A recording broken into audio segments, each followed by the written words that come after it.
It's another edition of the UTPA Women's Basketball Show. My name's Jonah Goldberg, and this is the one and only Larry Tidwell. The one and only. I tell you, the one and old only. There you go. I've never Googled your name, but I'm pretty sure you're the only one out of the 6 billion plus people on Earth. There's a few on there. A couple of them are doctors and lawyers. So if you look at it and Google it, I'm surely not the doctor or the lawyer. So look under me, under coach, and you'll find me. But how are you doing, J-Man? Hey, I'm operating within established parameters. There you go. I hope you're feeling better. Remember last week you were coughing a little bit? Oh, man, I was coughing really bad, but went to Utah and it sort of cleared up a little bit. Then go to Phoenix, that dry air, it was perfect. And then you come back to Edinburg and feeling better, ready to go. Big weekend and coming up, big game coming up with New Mexico State, and first place is on the line. Yeah, it's the for the second time in a span of, 3 weeks, I'm going to title it the Clash of the Titans. Use that for your Bakersfield matchup, and now it's going to happen again, 5-0 versus 4-1. I mean, there it is right there. That's a huge game as we approach the midpoint of the schedule. Well, it is. You got to give a lot of credit to New Mexico State. They're playing extremely well. They won their 2 games on the road last week. They beat Grand Canyon, and then they went up and beat Utah Valley State.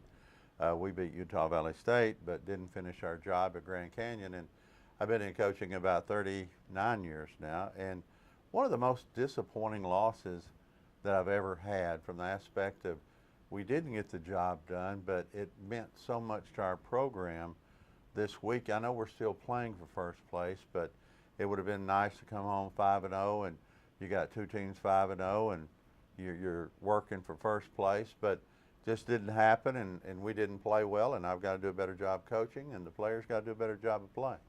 And that's what we plan on doing Saturday against New Mexico State. What exactly did happen at Grand Canyon? Well, we didn't shoot the ball.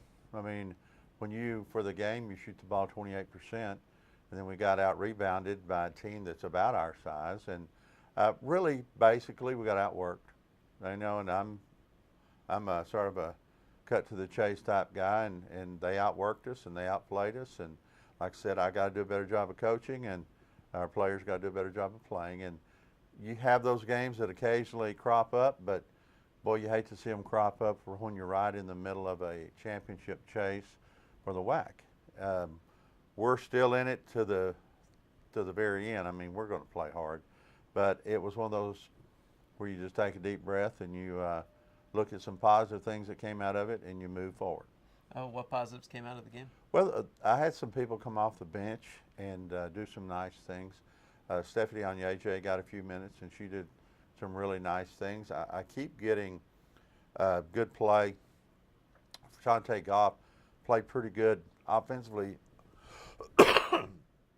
Didn't shoot it great, but matched up on their leading scorer and held her to 8 points and did some things there.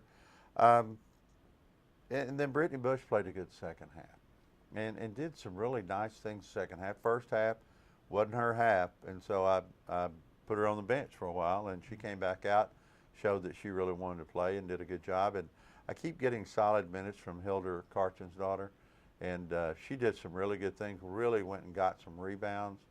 And so we're gonna move forward on that as she continues to adapt to the game in the States and see what we can do, and hopefully that everybody gets their mojo back for a big game on Saturday. Well, it's certainly a tough way to end the road trip, but it started off with quite a positive, a 59-52 win over Utah Valley, which led to so many historical footnotes. We could spend hours just counting them over. You were best 19-game start in program history, winning back-to-back conference road games for just the 4th time in program history, and it was the second time you were this team's ever been on a 4-game conference winning streak, right. And interestingly enough, it was the 2nd year in a row. Both second times year in a row. You. So we got to get back on that. Yeah. Got to try to break that one. But the Utah Valley game. Utah Valley has a nice team. They're big. They're big at the guards. They're big inside. Raquel Preston and Shazay Wright led us with 12 points each. Rock had 9 rebounds. Shazay had 6, and they really were the differences. Again, people are starting to double up on Shante Goff. Goff had 8 points, but the thing that really stuck out there is we shot the ball very well the first half. We didn't shoot it well the second half. but the thing is, Utah Valley State had 23 turnovers. We had 6. We took care of the ball extremely well, and you got to appreciate the fact that, again, our point guard, Yandra Nolan, is doing some good things and not turning the ball over. So she leads us in a lot of good things. I think the last time I looked, we were 11th in the nation in the NCAA in turnover ratio, assist turnover ratio. So we're going to keep working on that. But we rebounded pretty good with them, but they came back in the game. We had a 17-point lead at halftime. I mean, we came out, and then instead of playing to win, we sort of played not to lose, and we slowed it down, and we can't slow it down. We got to be the Energizer Bunny the whole time. So we learned from that and loaded up the next morning at 4 a.m. to get to a 6 o'clock flight to get to Phoenix, and went down and got everything done. We had our walkthroughs, we had our shoot-arounds. We thought we were ready. I thought our kids were really ready to play, and we just never, from the get-go, we got down 9-0, and we recovered, took a lead, and then just sort of right before the end of the half, just sort of let them score about 6-8 unanswered points. They got the lead, and then they came out the second half, and you got to give them credit. Trent May does a good job with that university. He does a really sound program. I mean, good man, good friend. And they just outplayed us in the second half, and they came out blazing in the second half and got it up to 15 at one time, 16 or 17, somewhere in there. Then we fought back, and we cut it to 6 points, and we're going to the line with a 1-and-1, and we missed a 1-and-1, so we could have cut it to 4, and then we go down and give up a three-pointer.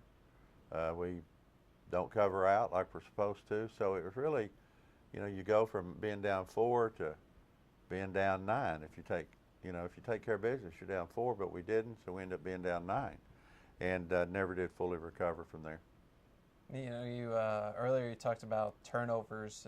The Utah Valley game, the big differential. You outscored them 18-2 in points off turnovers.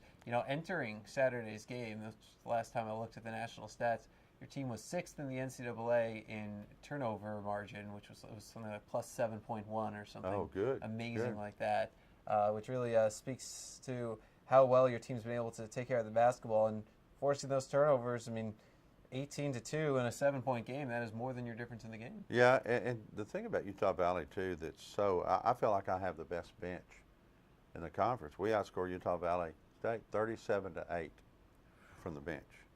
And that's where we excel. And we've got to continue to do that, but also my starters need to step up. And so the challenge is on.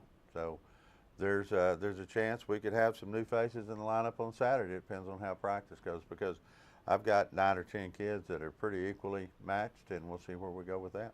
One of the players you had coming off the bench at Utah Valley contributing to that was Sherelle Price, season high 8 points and big baskets. She had she had a big 3. Yeah. Big 3 that we didn't score. We were missing layups. We were missing easy chip shots, and she hit a big 3 that really put us back over the top of where we needed to be, and we finished strong. But yeah, she had a really, really nice game against Utah Valley.